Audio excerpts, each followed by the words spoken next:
kung ano yung tama at anong maganda. Kaya sabi ko, konting video, konti lang. Habang nagsasalita si Ate Lines. ayun. Ay, talagang mga ganyan lang. Yung mga clip-clip lang. Ito Ate. sa kanya yung ganun. Oo, parang behind the scenes. Yes, may behind the scenes. Behind the scenes. Oo nga eh. Practice kayo po kanina.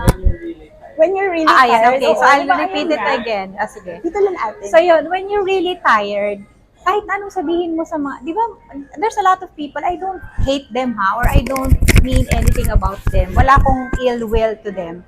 But they always keep on saying na, pagod na ako, ang dami ko ginagawa, busy ako, gano'n. Daming ganyan. But God really knows when you're tired and you're busy. Kasi He would really give you rest.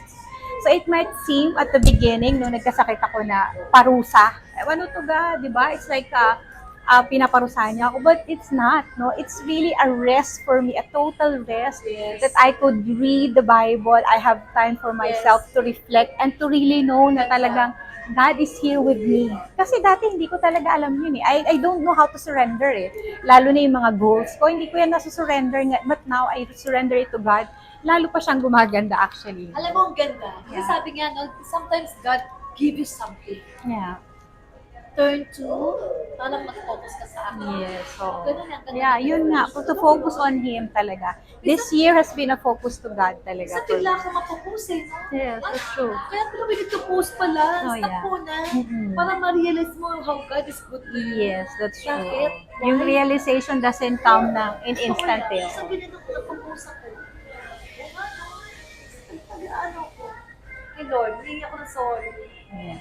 Kasi di ba we're not perfect eh. Maganda yung, yung post. Yung Panginoon saka the great plan sa iyo, hindi mo makakukuha kasi nga sometimes mo but if you parang tinapikan mo, Yeah. nalahanin mo Oh, rest ka muna. Oh, yeah. Ganda ng plano ko. That's true. Para mapulpil niya, dapat isawa ko. Reminding ba? Amen. Yeah, that's true. Iyak ako. Yeah, that's true talaga. Ay, next time ate, nang Yeah. ano natin, ikaw na next time. Yeah, Reserve that one for next talaga. time. Oh, yeah. That's true. Yeah. Ayan, Ryan. Yung ano na, last na Wrap natin. up na tayo. Wrap up na. Yes! Alam ko natin, last natin, lagi Oo. ako magsasalita. Okay. Papasok ako na, ate, so time na naman. Pastora, Ayan, time na okay. naman. Ako lagi Okay, magsasabi okay. ng Sige, gano'n. sige. Okay. So, paano, time na naman, dumadami na naman ang mga tao. Palagi kang sasabihin yun. Oh, yeah. Okay. Kahit wala naman tao. Hindi, madami talaga. Nandun sa loob. Game. Magpapalam lang, saan ba Game tayong na. Yan ang ngayon? gagamitin? Ito, okay. Okay, okay, game na. Okay, game. Okay na? Okay. So, thank you po. Game? Game. Naka-ano ba to? Naka-on.